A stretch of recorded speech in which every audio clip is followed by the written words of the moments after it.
आ रहा था, और अब मैं शुरू से वापस देख रहा हूं, मैंने वो बंद कर दिया था, तो मुझे शुरू से देखना पड़ेगा जिसका जो आंसर है, ठीक है ना। अब आप हर्ष नहीं करना। Oh my God, exercise 3 exercise 2 का भी है। अब रुको, एक्सरसाइज 2 एक मिनट है, मैं एक्सरसाइज 2 भी बताऊंगा, आप चिंता मत करो। एक्सरसाइज 2 भी है। मैंने 7th का ए आपको डिस्कस कर लिया, ठीक है ना। 7th का ए अपन ने डिस्कस कर लिया।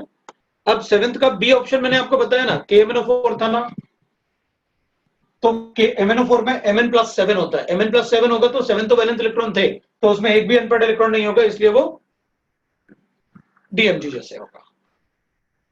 7th का बी ऑप्शन बताया मैंने आपको। एक्सरसाइज 2 रुको, एक्सरसाइज 2 भाई, एक्सरसाइज 2 के भी बहुत सारे हैं, पहले ना एक्सरसाइज 2 भी मैं देख लेता हूँ। पार्ट 3 के 7th का बी ऑप्शन बता दिया मैंने। एक्सरसाइज 2 के पार्ट 3 का 4th में आंसर नहीं दिया, तो एक बार बताइए। अच्छा ठीक है, रुको, एक्सरसाइज 2 के पार्ट 3 मैं 4th का आंसर नहीं दिया, रुको भाई, देखते हैं ऐसे कैसे हो सकता है 4th का सर आंसर। मतलब फोर्थ में आंसर लिखना कैसे है, पीछे बी ऑप्शन दिए हैं ऐसे। हाँ तो उसमें बेटे वो स्टेटमेंट जो लिखे हुए हैं ना, उसमें वो TF ऐसे लिखा, मतलब ट्रू और फॉल्स स्टेटमेंट है वो। जो ट्रू होगा तो उसके लिए T लिखना होगा, जो फॉल्स होगा उसके लिए F लिखना होगा। ओके। ठीक है, तो ऑप्शन गिवन है ना कि पहला वाला ट्रू रहा होगा, दूसरा वाला फॉल्स रहा होगा, लाइक दैट, ठीक है ना। अब एक्सरसाइज 2 के पार्ट 3 का क्वेश्चन नंबर 12 भी पूछा है अपन से, तो मैं पहले क्वेश्चन नंबर 12 बता देता हूं। क्वेश्चन नंबर 12 में अपने पास है effective atomic number of this. मैंने तो क्लास में किया हुआ ये सिडविक रूल्स, है ना, कि अपन क्या करेंगे इसको, ये सेम क्वेश्चन शायद अपन ने क्लास में डिस्कस किया था। सेम क्वेश्चन अपन ने क्लास में डिस्कस किया हुआ है। अपन ने क्या करना है, अपन ने कहा था कि भाई जितने भी मेटल कार्बोनेल्स है ना, सारे के सारे क्या फॉलो करेंगे, EAN इजिकल टू 36 फॉलो करेंगे। तो अगर मेरे पास CO कोबाल्ट ना, CO होल ये X गिवन है, तो अपन क्या करेंगे इसको 36, कोबाल्ट होता है 27, है ना, कोबाल्ट होता है 27, तो मुझे क्या करना होगा, ये 12 हो जाएंगे अपने पास। तो इसमें क्या गिवन था अपने पास, अपन कहेंगे भाई अगर ये 12 होंगे, अपने पास ये X गिवन है, तो अपन क्या करेंगे इसको कुछ ऐसे बनाएंगे कि 36 हो जाए। अब अपन कहेंगे भाई 27 में अगर 12 ऐड करूंगा तो बहुत ज्यादा हो रहा है, कितना हो गया 12 प्लस ये 39, चलो एक कम कर देते हैं, इसको मैं ना 6 लिखूंगा तो ये हो जाएगा। मैंने इसको ना 5 कर दिया, 5 करूंगा तो 2 इलेक्ट्रॉन कम हो गए, मतलब ये 10 हो गया, तो 37 हो गया। अब क्या करें, अब मैं कहूंगा एक और कम कर देता हूं, चलो ठीक है ये कम कर दिया, तो अब ये 4 हो गया, 8 होगा तो अब ये कितना हो जाएगा 35 हो जाएगा। अब अपन क्या करेंगे, अपन कहेंगे देखो भाई कार्बोनाइल जो होता है वो होता है न्यूट्रल लिगेंड, अगर ये न्यूट्रल लिगेंड होता है तो मैं चार्ज तो लिख नहीं सकता, और ये मेरे पास हर बार इसको कुछ भी चेंज करो, आप तो क्या चेंज करोगे, इवन नंबर में चेंज करोगे। अगर इवन नंबर में चेंज करोगे तो मैं कभी इसको इवन नंबर नहीं बना सकता। तो अपन ने क्या लिखा था कि अगर किसी मेटल कार्बोनाइल में ये टोटल नंबर EN 35 आए, तो या तो उसमें नेगेटिव चार्ज लगा दो, मतलब या तो आपको इसको ऐसे बनाना पड़ेगा कोबाल्ट CO होल 4 और एक मैंने एक्स्ट्रा इलेक्ट्रॉन ऐड कर दिया, इस पे +1 कर लिया, तो 36 हो जाएगा। या फिर अपन क्या करेंगे, अपन कहेंगे या फिर ये कैसे एग्जिस्ट करेगा, डाइमर जैसे एग्जिस्ट करेगा, तो डाइमर बना देते हैं भाई, कोबाल्ट को 2 करते हैं और CO को 8 कर देते हैं, और डाइमर बनेगा तो फिर क्या करेंगे अपन, डाइमर बनेगा तो CO, ये CO और इसका इलेक्ट्रॉन 4 इसके पास हो गए ये, और ये वाला इसका हो गया इलेक्ट्रॉन है, और ये वाले इलेक्ट्रॉन इसके हो गए। अपन क्या करेंगे, आप इसको काउंट कर लो, 2 4 6 8 10 इलेक्ट्रॉन ये और 27 ये, तो ये इसके लिए हो गया 27, एक एक्स्ट्रा इलेक्ट्रॉन मिल गया +1, और 8 आपने ये ऐड कर दिया +8 इजिकल टू 36, ये लोग हो गया अपना। तो ये डाइमर जैसे एग्जिस्ट करेगा, ये तो क्लास में बताया था भाई कैसे अपन डाइमर एग्जिस्ट करेगा उसका या नहीं, वो कैसे बताएंगे, तो बता दिया अपन ने कि भाई इसका डाइमर एग्जिस्ट करेगा। ठीक है, तो 12th वाला भी बताया मैंने। अब तुम 1 मिनट रुकोगे हैं, सेवेंथ का ए मैंने बता दिया आपको। पार्ट 3 के फोर्थ क्वेश्चन का आंसर कैसे लिखें? पार्ट 4 का 3, एक मिनट रुको मैं और देख लेता हूं। अगर 2 से ज्यादा PPH3 होंगे तो टेट्राहेड्रल, बिल्कुल 2 या 2 से ज्यादा। अब एक बड़ा सा क्वेश्चन अपने पास और लिखा हुआ है, दैट इज सर, अगर एक कंपाउंड है जिसमें 2 कोऑर्डिनेशन स्फीयर है और एक स्फीयर में मैग्नेटिक मूवमेंट 0 है और दूसरे स्फीयर में मैग्नेटिक मूवमेंट 0 नॉट 0 है, मतलब नहीं है, ठीक है, तो रिजल्टेंट कंपाउंड में मतलब क्या करेंगे, कलरलेस होगा या नहीं होगा? ऑब्वियसली बात है, वो कलरलेस नहीं होगा। व्हाट इज सो भाई, अगर मेरे पास ऐसे और तुम अगर मुझसे कहते हो कि इस सॉल्ट में चाहे किसी भी एटम में अनपेड इलेक्ट्रॉन है, सॉल्ट कलर्ड ही होगा, कलरलेस नहीं। और कोऑर्डिनेशन कंपाउंड क्या है? 2 कोऑर्डिनेशन स्फीयर वाले, पता है ना इसको ऊपर ने क्या लिखा था? Salt isomer. तो अगर कैटायनिक पार्ट या एनायनिक पार्ट दोनों में से किसी में भी अगर अनपेड इलेक्ट्रॉन है, मतलब उसमें मैग्नेटिक मूवमेंट 0 नहीं है, तो भी अपन उसे कलर्ड कहेंगे। कॉम्प्लेक्स की बात कर रहे हो आप, हैं? तो उसको नहीं कहेंगे। अब अपन बात करते हैं एक्सरसाइज 2 के पार्ट 3 का। अब इसमें एक्सरसाइज 3 के पार्ट 2 का क्वेश्चन नंबर 16 है। ये क्या बोल रहे हैं? एक्सरसाइज 3, अच्छा 3 का, रुको एक्सरसाइज 3 पे आ गया है। अब मैं एक्सरसाइज 3 के पार्ट 2 का क्वेश्चन नंबर 16, तो ये कौन सा पार्ट बता रहा था मैं? 3, अच्छा पार्ट 2 मतलब इसके पहले वाला। एक मिनट रुकना है, मैं बता देता हूँ। पहले अपने जो भी डाउट्स हैं आज पूछ लो, क्योंकि टेस्ट में गड़बड़ नहीं करना। यार कुछ गलत पूछ रहे थे मुझे लग रहा है।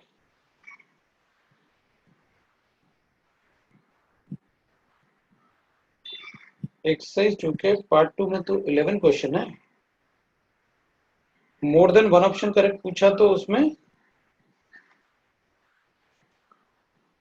अभी अपन जो डिस्कस कर रहे थे उसमें भी 12 क्वेश्चन है। अब पार्ट 3 की बात, पार्ट 3 में मतलब कहां पर? पार्ट 4 करना है। अच्छा पार्ट 4 में बता दूंगा, लेकिन ये पार्ट 2 क्या पूछ रहा है? एक्सरसाइज 3 का पार्ट 2 का 16 क्वेश्चन। साईराज पाटिल, बताओ मिस्टर पाटिल, क्वेश्चन नंबर 16 कहां से आ गया? सर एक्सरसाइज 3 पार्ट 2 में है ना। सही है, तो बोलता ना तू के साथ आप एक्सरसाइज 2 देख रहे। रुको एक्सरसाइज 3 का पार्ट 2 में बताता हूँ। यार तुम लोग ना ऊपर नीचे सब ऐसे गड़बड़ कर दोगे। पहले अपन ना कॉम्प्रिहेंशन कर लेते हैं, पहले एक्सरसाइज 2 को पूरा कर लेते हैं। तुम अगर तेरा क्वेश्चन नहीं बताया तो तू मुझे बता देना कि सर आपने क्वेश्चन नहीं बताया मेरा, ठीक है?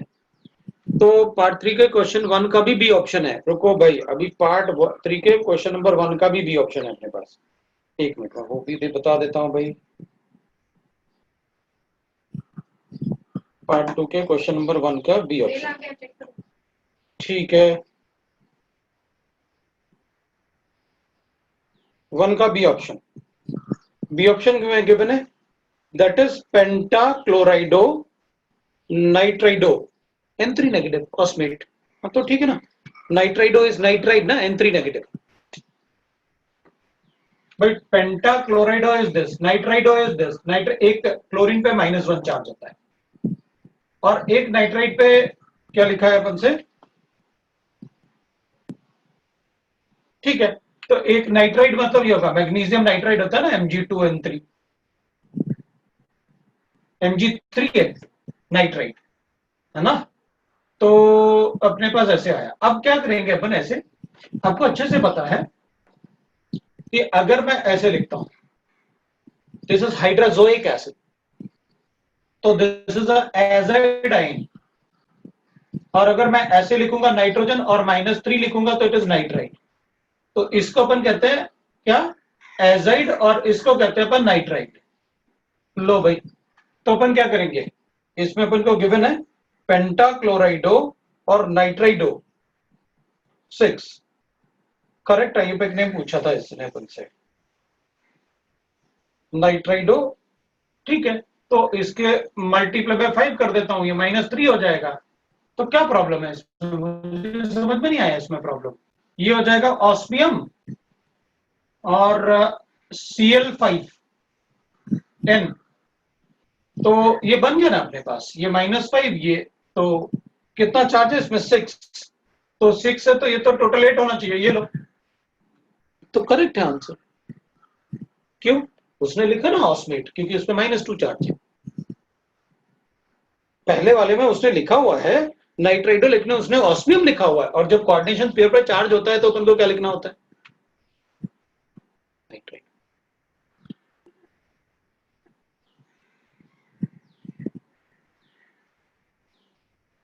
करेगा ना कोबाल्ट पे -1 चार्ज, लेकिन प्रॉब्लम यह है कि कोबाल्ट पे -1 लगाओगे तो उसमें ऑप्शन नहीं था, शायद उसमें ऑप्शन नहीं था जो अपन को दिया था, इसलिए अपन को ऐसे लिखना पड़ा।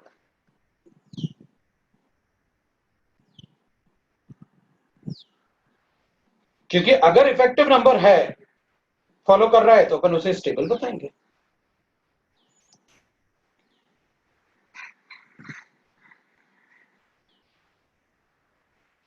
उसमें ऑप्शन नहीं था नेगेटिव चार्ज के साथ। ठीक है, अच्छा तुम लोग 1 मिनट अपना ना ये बंद करना रिकॉर्डिंग, तुम लोग 1 मिनट रिवाइज करना, मुझे एक छोटा सा काम है।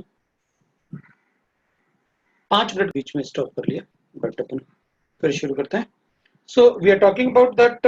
हाँ, आप पूछ रहे थे कि भाई उसमें ना स्टेबिलिटी पूछ रहे थे आप, इसकी नेगेटिव चार्ज जैसे, तो वो स्टेबिलिटी एक्चुअली अगर गिवन होता तो अपन बता देते हैं, इसलिए मैंने आपको बताया कि अगर अपन कैसे बताएंगे। तो अगर 4 नेगेटिव अपन को ऑप्शन में गिवन होता तो वही बताते, लेकिन वो गिवन नहीं था, इसलिए हमने टाइमर बनाया। दूसरा था अपने पास पार्ट 3 की बात कर रहे थे अब आप लोग, तो मैं पार्ट 3 की बात कर लेता हूं भाई।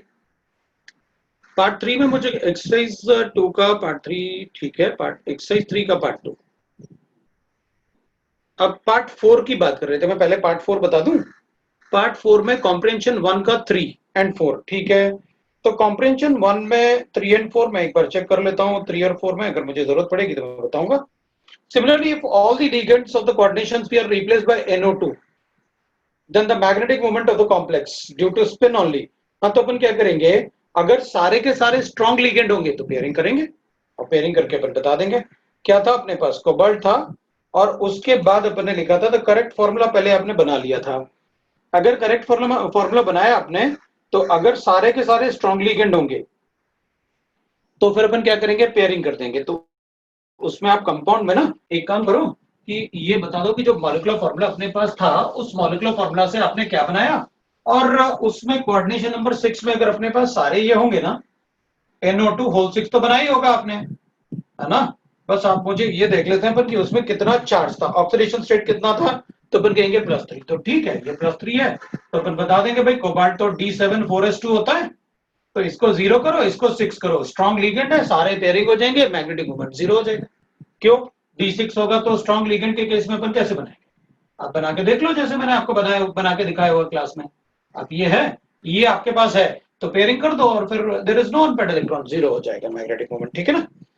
क्वेश्चन नंबर 4 में आपने कहा if one mole of original complex is treated with PbNO3 whole twice, ठीक है भाई। If it is treated with, तो आपके पास ना ओरिजिनल कॉम्प्लेक्स जो आपने बनाया होगा वो ये बनाया होगा। मैं एक बार देख लेता हूं भाई, आपको पता था कि Br है, Cl है, En है, होल ट्वाइस है, और Cl, ये आपका ओरिजिनल कंपाउंड था। अब ओरिजिनल कंपाउंड में अपन को पता है, अगर इसको ना आप लेड नाइट्रेट से रिएक्ट करोगे तो all nitrate are water soluble, 100% water soluble, मैंने आपको हर बार बता रखा है, इसमें अपन को कोई डाउट नहीं, ठीक है ना। तो अपन क्या करेंगे भाई, इसमें तो एक ही Cl नेगेटिव है, तो ये वाला पार्ट तो कुछ रिएक्ट कर नहीं सकता, तो अपन कहेंगे भाई अगर मान लो ये रिएक्शन तो ऐसे हो गया मेरे लिए कि Cl -1 है और Pb+2 है, तो इसका 1 मोल बताओ कितने मोल के साथ रिएक्ट करेगा, तो अपन कहेंगे इसका 1 मोल इसके 2 मोल से रिएक्ट करेगा, तो अगर इसका 1 मोल गिवन है तो इसके हाफ मोल से रिएक्ट करेगा, तो अपन कहेंगे ठीक है भाई। अपन देख लेते हैं क्या क्वेश्चन था अपने पास। वो कह रहा था if 1 mole of original compound, ये अपने पास 1 मोल है, ये अपने पास 1 मोल है, ठीक है ना, तो treated with excess of lead nitrate, अपने पास Pb+2 से रिएक्ट करवाया, then the solution number of moles of white PPT will be formed, ठीक है भाई। PbCl2 is a white PPT, तो अपन कहेंगे PbCl2 बनेगा, तो अपन को इसका ना 2 मोल्स लेना पड़ेगा, तो इसका 1 मोल तो इसके 2 मोल से रिएक्ट करता है, तो इसका कितना मोल इसके 1 मोल से रिएक्ट करेगा, क्योंकि अपने पास Cl तो एक ही मोल है, 2 मोल थोड़ी है। तो अपन कहेंगे भाई इसको ना ऐसे लिखो आप, इसका आधा मोल रिएक्ट करेगा उससे, हो गया अपना आंसर। कोई डाउट है तो बता देना। एक्सरसाइज 4 का अब कोई और है? एक्सरसाइज 3 के पार्ट 4 मैंने बता दिया, 3 और 4 बता दिया। पार्ट 4 का 3 भी बताना था, मैं बता दिया आपको 3 वाला। फिर आपने बताया कि एग्जिस्ट, वो मैंने बता दिया आपको। अब किसी ने पूछा sir colour in the compounds by Fajans rule में, जो आपने कंपाउंड्स के जो कलर बताए थे ना, वो कलर्स कैसे आए, उससे याद रखना है क्या? हाँ तो ऑब्वियस सी बात है, मोस्टली तो अपन को याद ही रहते हैं वो कलर्स। हमें बस ये पता है कि अपन को ये बताया जाएगा कि भाई अगर AgCl और AgI है तो वो कलर अपन को याद होने चाहिए। अपन सिर्फ ये बता सकते हैं फजान रूल में से कि इन दोनों में से किस कलर की इंटेंसिटी ज्यादा होगी। तो अपन कहेंगे भाई बताओ किसमें कोवेलेंट कैरेक्टर ज्यादा है? जिसमें पोलराइजेशन ज्यादा होगा वहां इंटेंसिटी ऑफ कलर ज्यादा होगा, because Fazan rule means polarisation.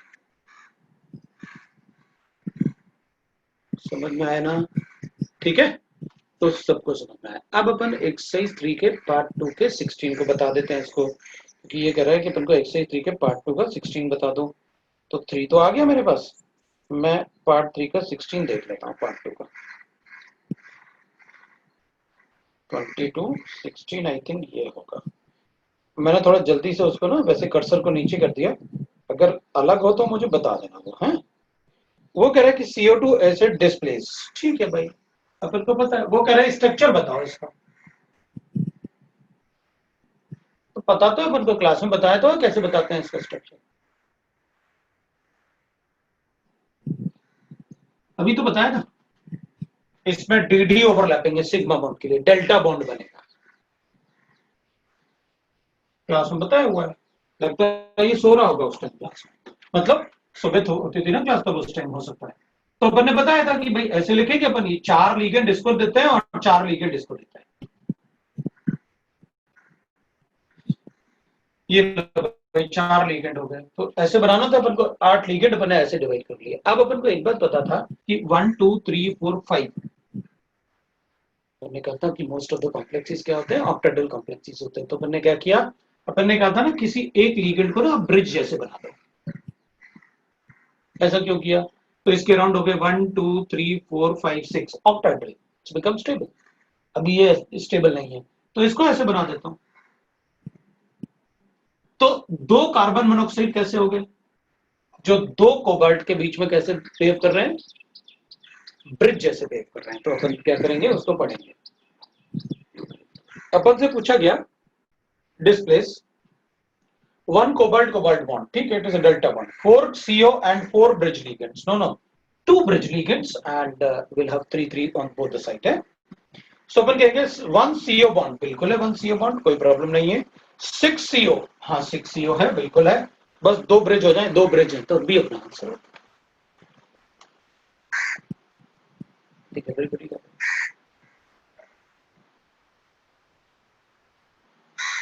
अब बैठ जाओगे तुम लोग ना, मुझे बिल्कुल ऐसे घुमा रहे हो इधर उधर। अब पहले ये बताओ एक्सरसाइज 3 के पार्ट 2 का किसी को कोई डाउट तो नहीं है? नहीं तो पहले तुम लोग कहोगे उधर चलो सर इधर चलो, वो कर्सर में मुझे बिल्कुल नचा डालेगा। नहीं है, एक्सरसाइज 3 का किसी को नहीं, मैं पार्ट 2 पे जा रहा हूँ। अब तुम लोग गड़बड़ नहीं करना है, एक्सरसाइज 2 पे वापस जाना है तुमको। एक्सरसाइज 2 के पार्ट 2 का क्वेश्चन 10, एक्सरसाइज 2 के पार्ट 2 का क्वेश्चन 10 होप यही होगा। एक मिनट सुनो, मैं उसको निकाल देता हूँ। एक्सरसाइज 1 का पार्ट 3, एक्सरसाइज 2 के क्वेश्चन मैं निकाल देता हूँ। एक्सरसाइज 2 के पार्ट 2 का क्वेश्चन नंबर 10 पूछा है तुमसे, बस हो गया। लो भाई आ गया 10 पे ना, आ गया मैं। ये अपन से कह रहा है कि भाई what is the sum of the bond order of CO, Fe, C and CO in ethylene? ठीक है भाई, तो अपन कह रहा है sum of the bond order, ठीक है बता देता हूँ। तो अपन क्या करेंगे, अपन को पता है उसका स्ट्रक्चर पता है, ये ऐसे structure, it is trigonal bipyramidal ना, the structure is trigonal bipyramidal. तो अपन से पूछ रहे sum of the bond order of FeC and CO। तो इसमें 1 हो गया और इसमें 3 हो गया, टोटल 4 हो गया। उसमें क्या फर्क पड़ेगा? बॉन्ड ऑर्डर पूछा है, उसने ये थोड़ी पूछा टोटल नंबर ऑफ बॉन्ड्स बताओ कितने। भाई इधर बॉन्ड ऑर्डर तो ये तो सिंगल बॉन्ड है ना, ये सारे के सारे ट्रिपल बॉन्ड है ना, तो सम ऑफ द बॉन्ड ऑर्डर मतलब ये भी 1 होगा, ये भी 1 होगा, ये भी 1 होगा, तो वो डिफरेंट तो है नहीं। तो ये 1 है और इधर 3 है, तो 1 और 3 का सम बता देते हैं तो हो जाएगा। उसने सम ऑफ द बॉन्ड्स नहीं पूछा था, उसने सम ऑफ द बॉन्ड ऑर्डर पूछा था। अब किसी ने मुझसे एक्सरसाइज 2 के पार्ट 2 का क्वेश्चन पहले भी शायद पूछा था, मैं एक बार देख लेता हूँ। एक्सरसाइज 3 का पार्ट 2 का 16 बता दिया मैंने, एक्सरसाइज 2 के पार्ट 3 भी बता दिया मैंने, बस यही क्वेश्चन थे पार्ट 3 का। एक्सरसाइज 3 के पार्ट 2 हाँ 16 मैंने बता दिया। अब आप लोग मुझे बता दो, अगर कोई और डाउट है तो आप पूछ सकते हो। कल आपका एग्जाम है, एग्जाम को आप अच्छे से देना।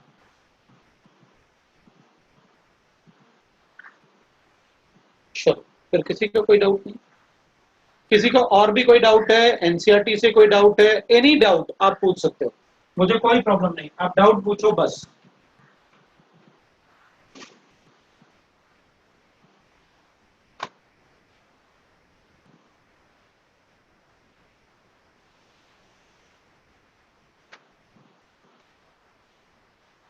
कोई डाउट नहीं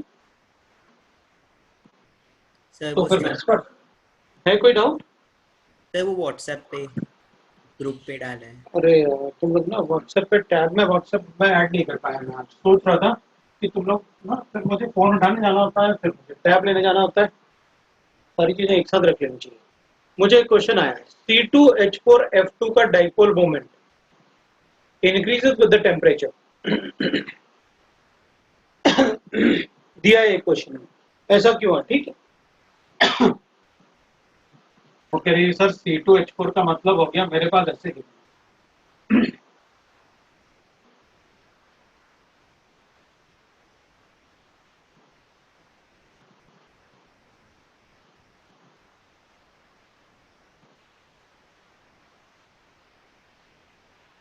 ठीक है, इसका डाइपोल मोमेंट बढ़ेगा टेम्परेचर के साथ, तो ठीक है, अपन कहेंगे वो इसलिए है कि भाई अगर टेम्परेचर लो होगा, मैंने आपको पहले ही बताया था, अगर टेम्परेचर वेरी लो है तो अपन ऐसे बना सकते हैं।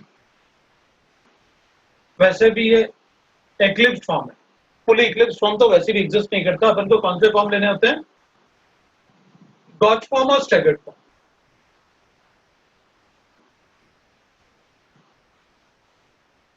अगर गॉच फॉर्म और स्टैगर्ड फॉर्म बनाएंगे तो फिर कहेंगे भाई इसमें ये तो जीरो हो जाएगा यहाँ पर, क्योंकि ये तो फ्लोरीन हो गया, ये फ्लोरीन हो गया, ये H हो गया, ये H हो गया, ये जीरो, ये H हो गया। अब टेम्परेचर बढ़ाऊंगा तो टेम्परेचर तो ये जीरो होगा, हाई टेम्परेचर पे। तो इसमें एक गड़बड़ हो सकती है। क्या वो अपन को ये बोल रहा है ये है तो बढ़ेगा, नहीं तो नहीं।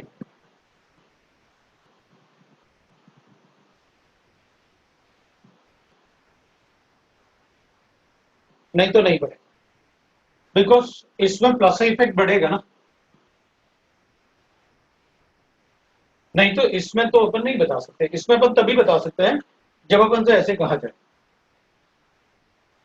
अगर इसमें क्लोरीन होता तो इसमें डाइपोल डाइपोल अट्रैक्शन होता, इसमें डाइपोल डाइपोल वैन अट्रैक्शन होता ना, डाइपोल डाइपोल इंटरैक्शन। जैसे क्लोरीन में मैंने बताया gauche form is more stable than staggered form. तो बेटर है तुम मुझे वो क्वेश्चन भेजो, क्योंकि मेरे हिसाब से तो ये होना चाहिए, जीरो हो जाएगा, कम होना चाहिए। तो मुझे वो क्वेश्चन भेजो। बोलो बोलो। सर स्ट्रक्चर ऐसे FCH2CH2F दिया है। FCH2CH2F दिया हुआ है। हाँ सर। इसका मतलब वो ये बता रहा होगा कि ये ज्यादा स्टेबल है इससे, और डाइपोल डाइपोल इंटरेक्शन से। बट आई थिंक क्लोरीन होता है, फ्लोरीन तो नहीं होता डाइपोल डाइपोल इंटरेक्शन से गॉच फॉर्म। क्योंकि अगर वो स्टैगर्ड फॉर्म है तब नहीं होगा, फिर तो नहीं हो पाएगा स्टैगर्ड फॉर्म, क्योंकि इसके तो कंफर्मेशन आइसोमर बनेगी। क्वेश्चन ही भेज देना ठीक है सर। क्या बोल रहा है, क्या पूछ रहा है ना, मैं एक बार चेक करूंगा, क्योंकि वरना अपन ने क्लोरीन में तो अपन ने क्लास में भी पढ़ा होगा, क्लोरीन तो बुक्स में भी गिवन है, फ्लोरीन बुक्स में गिवन नहीं है, और जो बुक्स में गिवन नहीं होगा वो अपन ऐसे जल्दी नहीं मानने वाले। एक्सरसाइज 2 के पार्ट 2 का 11 है भगवान, अभी भी बचा हुआ है इसका पार्ट 2 का 11 ना। टोटल नंबर ऑफ आइसोमर्स पूछ रहा है, चलो ठीक है इसने लेकिन क्वेश्चन अच्छा पूछा इसलिए अपन बताएंगे इसको। इसका क्वेश्चन है पार्ट 2 का 11, इसमें आइसोमर्स बताने हैं अपन को इसके, ये इसके आइसोमर्स बताने RH EN whole twice, EN whole twice NO2 और SCN ऐसे गिवन है और पॉजिटिव चार्ज। ठीक है, तो नंबर ऑफ आइसोमर्स बताने बता देंगे, बड़ा इजी होगा ये तो अपने लिए। अपन क्या करेंगे, इसको ना मैं मेटल लिखूंगा है फटाफट, क्योंकि अपन को पता ही है वो RH है तो it is a 5D element, तो we know that what will happen, right. इसमें अपन चेक करते हैं, मेटल है, EN को तो आप सिर्फ 50 डिग्री पे ही रख सकते हो, 90 डिग्री पे ही रख सकते हो, लो भाई रख दिया। पहले सिस वाले की बात कर लेते हैं, एक NO2 बनाते हैं और एक SCN बनाते हैं। तो इससे ना मैं एक तो ये बनाऊंगा, ये ऑप्टिकली एक्टिव है, तो सारे बना के दिखाऊं या फटाफट मतलब ऐसे बना दूंगा, या सारे बनाऊंगा तो मुझे ऐसे डीएल, ठीक है बना देता हूं, ये DL 2 हो गए, इधर भी ऐसे करता हूं, ये EN हो गया, ये भी EN हो गया, इधर SCN लिखूंगा, इधर ONO लिखूंगा, ये भी DL हो गया। अब मैं इसको ना ऐसे लिखूंगा, इधर भी EN लिखूंगा और इधर भी EN लिखूंगा, इधर ONO लिखूंगा और इधर NCS लिखूंगा, इसके भी 2 हो गए। अभी मैं इसके भी 2 बनाऊंगा, इधर भी EN है और इधर भी EN है। इधर मैं क्या करूंगा, इसको NCS लिखूंगा, इसको ONO लिखूंगा, नहीं इसको NO2 लिखता हूं, इसके भी 2 हो गए, DL हो गया। अब मैं क्या करता हूं, ये तो सिस वाले मैंने सारे कॉम्बिनेशन बना लिए, 8 हो गए ये। अब मैं ऐसे बनाता हूं, ट्रांस वाला बनाता हूं, इधर एक EN, इधर एक EN, इधर NO2 लिखता हूं, इधर SCN लिखता हूं, फिर M लिखता हूं मैं, इधर भी EN और इधर भी EN, ये भी EN और ये भी EN, इधर ONO लिखता हूं और इधर लिखता हूं दैट इज SCN, और फिर मैं ये कैसे लिख देता हूं, इधर 4 बन जाएंगे, क्यों, क्योंकि एक बार आपने ONO किया, एक बार इसको ONO किया, एक बार इसको SCN करोगे, एक बार NCS करोगे, तो 4 बन जाएंगे, तो 8 ये हो गए और 4 वो हो गए, तो मैं बना ही देता हूं, इधर एक EN हो गया, इधर भी एक EN हो गया, और इधर आप लिखोगे NO2 और NCS, और इधर ONO और NCS कर देता हूं, तो पहले ONO ही लिख देता हूं। अब देखो इसको NCS वाले का अपन ने NO2 नहीं लिखा, तो एक NO2 और NCS आ जाएगा, ये मेटल हो गया, EN हो गया, इधर भी EN हो गया, तो अपन ने ये NO2 और NCS हो गया। ये लो भाई, ये तो ऑप्टिकली इनएक्टिव है, ये 4, बिकॉज ट्रांस होगा तो हमेशा ऑप्टिकली इनएक्टिव होगा, 12 हो गए, दैट इज ऑल।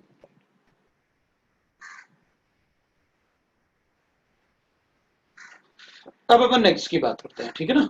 कुछ और भी पूछा, बड़ा मतलब कैपिटल लेटर में लिखा है, सर अगर एक कंपाउंड में 2 कोऑर्डिनेशन स्फीयर होगा और एक स्फीयर में मैग्नेटिक मोमेंट 0 है और दूसरे में मैग्नेटिक मोमेंट इक्वल टू 0 है, नॉट इक्वल टू 0, तो कंपाउंड में कलर रहेगा कि कलरलेस रहेगा, कलर रहेगा। अभी भी तो पूछा था ये, मतलब मुझे लगता है कुछ गड़बड़ हो गया, ऊपर नीचे हो गया कुछ, भी तो बताया था कि वो कलर्ड होगा, सेम क्वेश्चन ही तो पूछा था किसी ने, नहीं नहीं ऊपर से लिखा उसमें, बताया तो था कि वो कलर्ड होगा,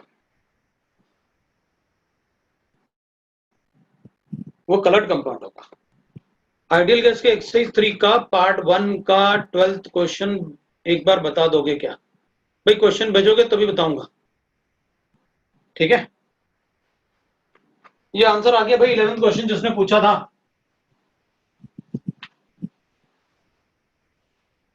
मैं अब मोबाइल देख लेता हूँ, मोबाइल से क्वेश्चन देख लेते हैं, पर मोबाइल से क्या क्या क्वेश्चन आते हैं।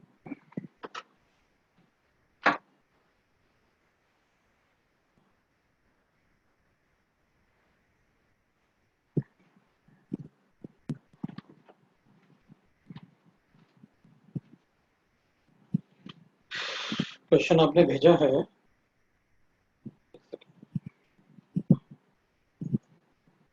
ठीक है। एक क्वेश्चन है जिसमें स्टेबिलिटी बतानी है ना, 1,4 डायोल की, 1,3 डायोल की ना। सर उसमें बस थर्ड और फोर्थ ऑप्शन बता दीजिए ना। थर्ड वाला, हाँ सर। थर्ड वाले में हाइड्रोजन बॉन्डिंग नहीं है, लेकिन वनडरवॉल रिपल्शन सबसे कम है। और मैंने आपको बताया कि जब भी हाइड्रोजन बॉन्डिंग और वनडरवॉल रिपल्शन में प्रेफरेंस देना है तो ज्यादा प्रेफरेंस किसको देंगे? Hydrogen bonding, that's why. Okay sir. सबसे ज्यादा स्टेबल डी वाला, उसके बाद आप बोल सकते हो इट विल बी सी वाला, उसके बाद आप बोल सकते हो it will be 2 and then it will be 1, because 1 वाले में इट इज अ सिस, दोनों इक्विटल पोजीशन पे। Okay sir. एक और क्वेश्चन किसी ने भेजा है, अपन वो भी देख लेते हैं।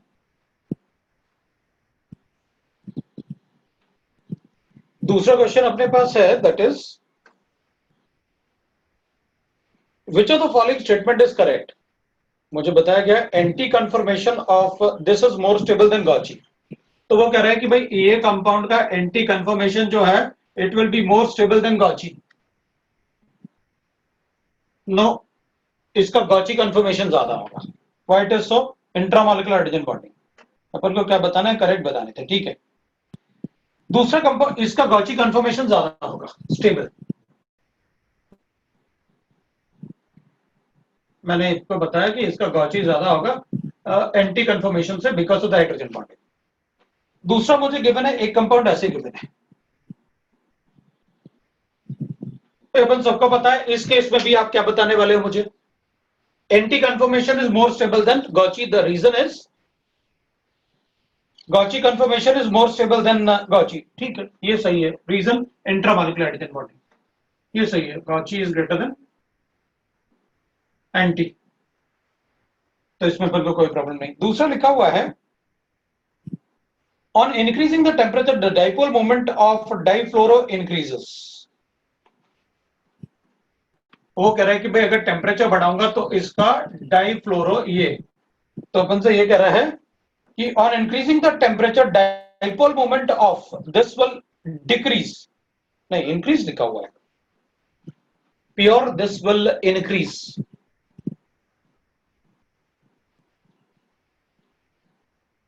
नहीं वो तो डिक्रीज होगा। Pure this will increase, pure word क्यों यूज किया उसमें?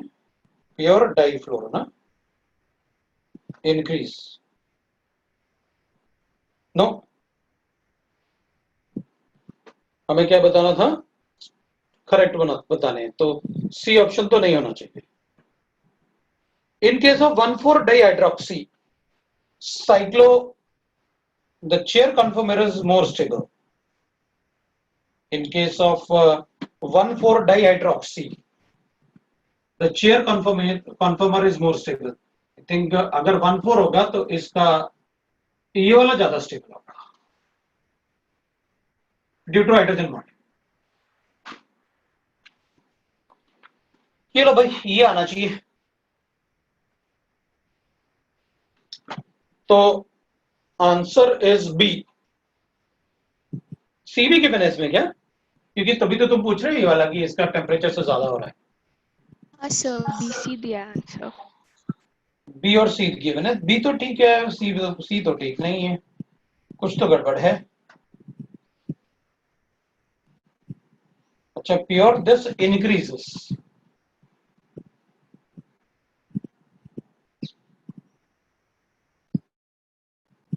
इसका मतलब है इक्लिप्स फॉर्म की तरफ, मतलब स्टैगर्ड जो है वो इक्लिप्स की तरफ जाए, नहीं अपन देखेंगे उसको। इसको तुम मुझसे पूछ लेना, अभी बता दूंगा मैं क्लास के बाद। एक दूसरा क्वेश्चन पूछ रहा है, क्योंकि ऐसे तो नहीं हो सकता, आइदर कुछ ना कुछ गड़बड़ तो किया, क्योंकि ऐसा पॉसिबल नहीं है, पॉसिबल है तो अपन बुक को ही मानेंगे। द डिफ्यूजन कोफिशिएंट, एक दूसरा क्वेश्चन पूछा इसमें है, the diffusion coefficient of the ideal gas is proportional to mean free path and mean speed, ठीक है।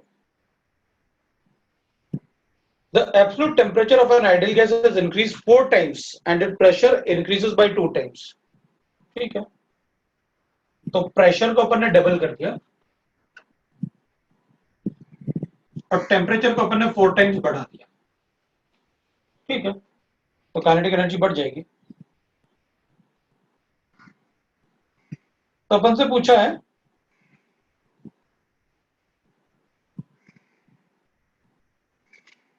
as the result the diffusion coefficient of this gas increases by x time, the value of x is,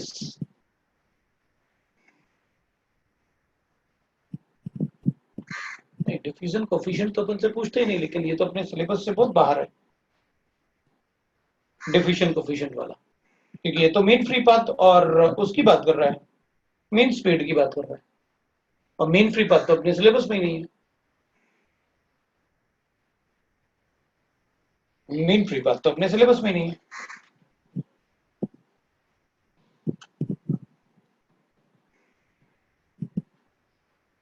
mean free path वाला तो अपने syllabus में ही नहीं है ये तो।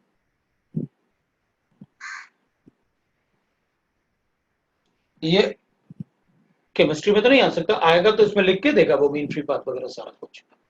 मीन फ्री पाथ अपने सिलेबस में नहीं है, मतलब वो कॉम्प्रिहेंशन टाइप लिख के बना के और बता देगा कि this is how you have to calculate, नहीं तो अपने सिलेबस में नहीं है ये वाला part. That's why you are asking. पक्का ये उस किसी कॉम्प्रिहेंशन का पार्ट होगा अगर केमिस्ट्री में होगा, नहीं तो नहीं होगा। अब बताओ, मीन फ्री पाथ अपने सिलेबस में नहीं, छोड़ दो। अब क्या करना है, सर एक और क्वेश्चन भेजा। एक और क्वेश्चन भेजा है। अरे वाह, तुम लोग कितने क्वेश्चन भेज रहे हो। गैसियस स्टेट है, मोस्ट प्रोबेबल स्पीड है, और ये सारे स्पीड बना रखे हैं अपन को। The ratio of the speed पूछ रहा है ना। अरे रेशियो ऑफ द स्पीड में क्या बताना है अपन को, पता तो है अपन को। लो बता दो जिसमें ये वैल्यू होगी। और वैसे अगर अपन लिखते हैं 1:2 लिखोगे तो ऐसे होता है।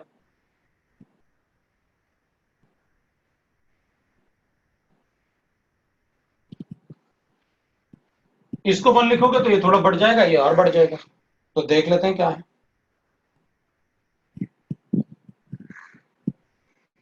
सबसे ज्यादा स्पीड कौन सा होगा, मोस्ट प्रोबेबल, मतलब मोस्ट प्रोबेबल सबसे कम होगा और मीन वाला सबसे कम होगा, मतलब लास्ट वाला सबसे ज्यादा होना चाहिए। देख लो किस ऑप्शन में गिवन लास्ट वाला सबसे ज्यादा। 1.225 ना, सी ऑप्शन आ गया। तो रेशियो है ना, जो मतलब वो फॉर्मूले लिखते हैं ना, तो फॉर्मूले से रेशियो बना दिया हमने। लिखते पता तो है आपको formula, RMS is equal to √3 RT by m, average speed 8 RT by 5m, और ये most probable speed 2 RT by, तो बता दो रेशियो।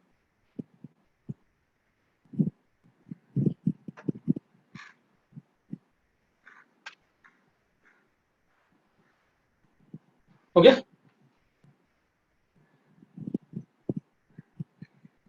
चलो अब बताओ, कोई और डाउट है तो। हो गए सारे डाउट्स। अब आगे बढ़ेंगे, बट आगे बढ़ने के पहले ना अपन एक काम करते हैं, कल आपका एग्जाम है, थोड़ा अपन ये देखते हैं कि एग्जाम को कैसे, मतलब कैसे अटेम्प्ट करेंगे, ठीक है ना। एग्जाम को अटेम्प्ट कैसे करना है वो देखते हैं। अपन क्या करेंगे, देखो एडवांस का पेपर है ना, 2 पेपर होने वाले हैं, पेपर 1 पेपर 2।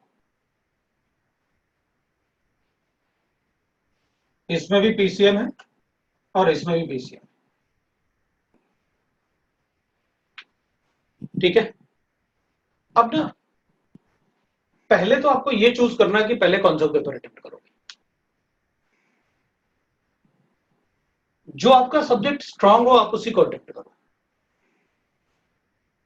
लेकिन आपके सब्जेक्ट जो स्ट्रांग है उसमें अगर आपको लगता है कि नहीं यार कुछ गड़बड़ हो सकता है उससे, जैसे क्वेश्चन 1 पढ़ा थोड़ा हेजिटेशन आया, क्वेश्चन 2 पढ़ा ये भी थोड़ा ठीक नहीं लग रहा मुझे, क्वेश्चन 3 पढ़ा उसमें अपन को लगा कि यार थोड़ा मुश्किल है, तो आप चेंज कर दो सब्जेक्ट।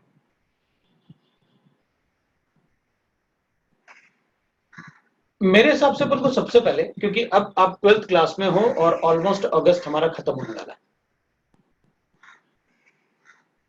तो मेरा मानना यह है कि अपन को ये सबसे पहले अटेम्प्ट करना चाहिए। और इसमें अपन को इजी टारगेट ढूंढना चाहिए, और इजी टारगेट होता है अपना ओसी और आईसी। क्योंकि ओसी में आपने सारी कुछ चीजें ऐसे बता रखी हैं जिससे कि हमें सिर्फ टिक करना है कि कैसे आंसर आएगा, और आईसी में भी वही बता रखा है आपने, इस ब्लॉक और पेपर। अभी तो पूरा नहीं होगा लेकिन स्टीरियो वगैरह और जीओसी वगैरह में अपन को फटाफट हो जाएगा, तो बड़ा इजी टारगेट होगा। अगर अपन को लगता है, क्योंकि ये दोनों पार्ट मिला के जो भी पेपर अपन देंगे उसमें दोनों पार्ट मिला के काफी, मतलब ऐसे नहीं कि अपन को जैसे इसमें एडवांस है, सपोज कर लेते हैं अपन कि सभी पेपर में 21 क्वेश्चंस हैं, 21 से 23 क्वेश्चंस या 25 क्वेश्चंस हो, 23 मैक्सिमम होते हैं, उससे ज्यादा नहीं होते, 18 भी हो सकता है 21 के लिए, मतलब 18 to 21 ऐसे होंगे क्वेश्चंस सभी सब्जेक्ट। तो अपन क्या करेंगे, सबसे पहले अपन इस टारगेट को ढूंढेंगे। हम चाहेंगे कि क्वेश्चन इसमें ना, आप मान लो, अब मैं आपको पैटर्न बताऊंगा, पहले अपन सब्जेक्ट देख लेते हैं, इसके बाद आप इजी टारगेट, आप बहुत ज्यादा टाइम वेस्ट मत करो। अगर आपने कोई क्वेश्चन छोड़े हैं ना, तो आपको एक रफ पेपर मिलता है, आप रफ पेपर पे लिख लो कि मैंने ये क्वेश्चन छोड़ा है, क्योंकि इधर अपन सर्कल तो लगा नहीं सकते, हार्ड कॉपी तो है नहीं, लेकिन अपन को ये पता रहेंगे कि हमने कौन से क्वेश्चन छोड़े हैं। ये गलती कभी नहीं करना कि मैं तो 1 से लेके पूरे क्वेश्चन सॉल्व करूंगा, वो आप गलती कर रहे हैं। अगर एक दो क्वेश्चन सभी पेपर में छूट भी जाए तो अपन को फर्क नहीं पड़ता। अपन क्या करेंगे, इसमें से अगर कोई क्वेश्चन पढ़ के अपन को ये लगता है कि यार अपन से सॉल्व नहीं होगा, तो ऐसा बिल्कुल मत सोचना कि चलो सॉल्व करके देखते हैं शायद हो जाए, ये बिल्कुल गलती नहीं करना। हमें पहले से पता होती है अपनी औकात की हम क्या सॉल्व कर पाएंगे, बिल्कुल साफ क्लियरली वर्ड बता रहा हूं आपको कि अपनी औकात अपन को पता होती है कि यार अपन ने कितना पढ़ा है, कितनी मेहनत की है, तो अपन उसको छेड़ेंगे नहीं। क्योंकि हमें एक बात पता है कि अगर मेरे 50% मार्क्स आए तो मुझे आईआईटी में काफी अच्छा ब्रांच मिल सकता है, मतलब आधा पेपर करना है करके करेक्ट। और 80+ परसेंटेज अगर आपके आए तो आप टॉप 100 में। अब आप देख सकते हो कि कितना रेंज है। अगर आपके 33% भी मार्क्स आ रहे हैं तो भी आप आईटी में सिलेक्टेड हो, मतलब रैंक थोड़ा अपना आएगा वैसे 10,000 टाइप, लेकिन उनको पता है number of seats are 13,376, now the seats are this IT का सीट्स, उसमें 15% गर्ल्स के लिए रिजर्व्ड है, next year it will be 20%, फिर स्टेबल हो जाएगा। तो अपन क्या करेंगे, अपन 50% पेपर जो है अपन 80% का टारगेट रखते हैं। तो अपन क्या करेंगे, 80% का टारगेट का मतलब है कि भाई लगभग मुझे 15-16 क्वेश्चन सॉल्व करने, बस 4 क्वेश्चन में छोड़ सकता हूं। एक तो वो टारगेट तीनों पेपर में, मतलब तीनों पेपर में मिला के अगर मैं 48 क्वेश्चन सॉल्व कर पाया, 45 से 48 मेरा काम हो गया, मुझे बहुत ज्यादा टेंशन नहीं थी। और अगर कोई स्टूडेंट को लगता है कि सर मैं तो मतलब बहुत वीक हूं और ये है और वो है, अगर उसे वीक बहुत ज्यादा लगता है तो वो बिल्कुल चुपचाप कुछ ना करे, अपना आराम से 10-10 क्वेश्चन सॉल्व करने की कोशिश करे। अगर इसमें 10 हो गए, इसमें 10 हो गए, इसमें 10 हो गए, अगर इसमें वो 12 कर सकता है तो दोनों को 9-9 कर दो, और इसमें अगर 10 कर सकता है तो इसको 8 कर दो, मुझे कोई फर्क नहीं पड़ेगा। और अगर तीनों में 12-12 कर सकते हो तो ढूंढो कि भाई कौन सा इजी टारगेट है। गलत नहीं करना, नेगेटिव मार्किंग नहीं होनी चाहिए। जिसमें नेगेटिव मार्किंग है उसको मैं तो कुछ मत करो, और जिसमें नेगेटिव मार्किंग नहीं है तुक्का लगाने से बिल्कुल मत छोड़ो। मुझे याद है 2011 में एक बच्चे के ना सारे के सारे इंटीजर टाइप सही हो गए थे तुक्का लगाने से। इंटीजर टाइप सारे सही हो गए तुक्का लगाने से। बट वो पढ़ना, एनालाइज करना कि क्या हो सकता है आंसर, और क्वेश्चन को सॉल्व करना। कुछ बच्चे इतने स्मार्ट होते हैं ना, वो पता क्या करते हैं, मैथ्स का क्वेश्चन है, चारों ऑप्शन है, अगर ये फॉर्मूला कुछ लिखा हुआ है इसमें कि प्रूफ करो, तो इनको डाल के उसमें चेक कर लेते हैं यार किससे उसका आंसर आ रहा है। और एडवांस में ऐसे बहुत क्वेश्चन आते हैं जिनमें से एक ही ऑप्शन को ऐड करके वो आंसर आता है।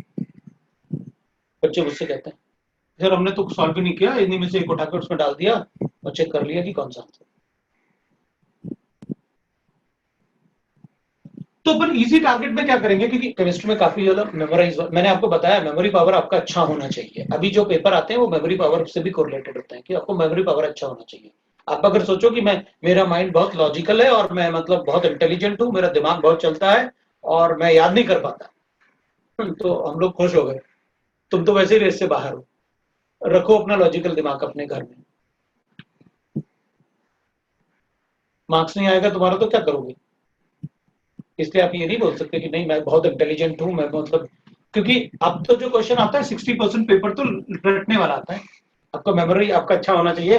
क्यों? क्योंकि 40% पेपर तो आपका फॉर्मूला बेस्ड होगा। आप जेईई का सारा पेपर उठा के देख लो किसी भी ईयर का, 40% क्वेश्चन पेपर में तो फॉर्मूला बेस्ड आते हैं क्वेश्चन, फॉर्मूला लगाओ आंसर पाओ,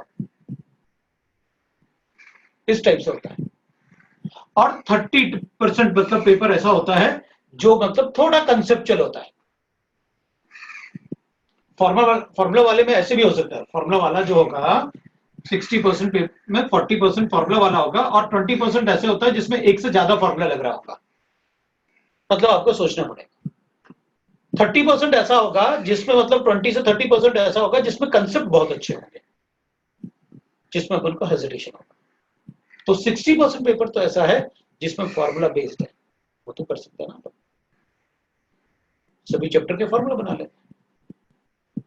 और नहीं बनाए हुए तो मैं भेजता हूं, मुझे याद दिलाना अभी पेपर के बाद कि वो सर आप कह रहे थे ना क्या केमिस्ट्री का एक ज्ञान सूत्र होता है रेजोनेंस का, वो हम लोगों को फॉरवर्ड करो।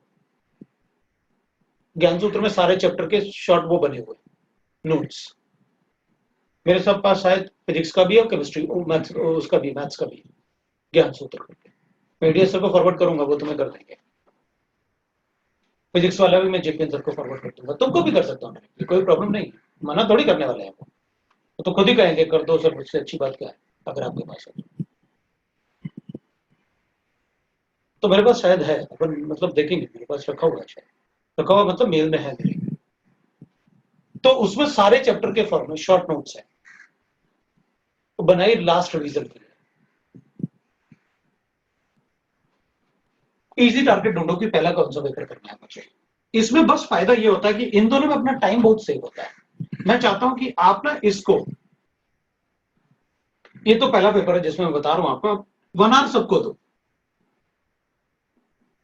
सबको बना दो, और फिर धीरे धीरे इसमें केमिस्ट्री में कम करो टाइम।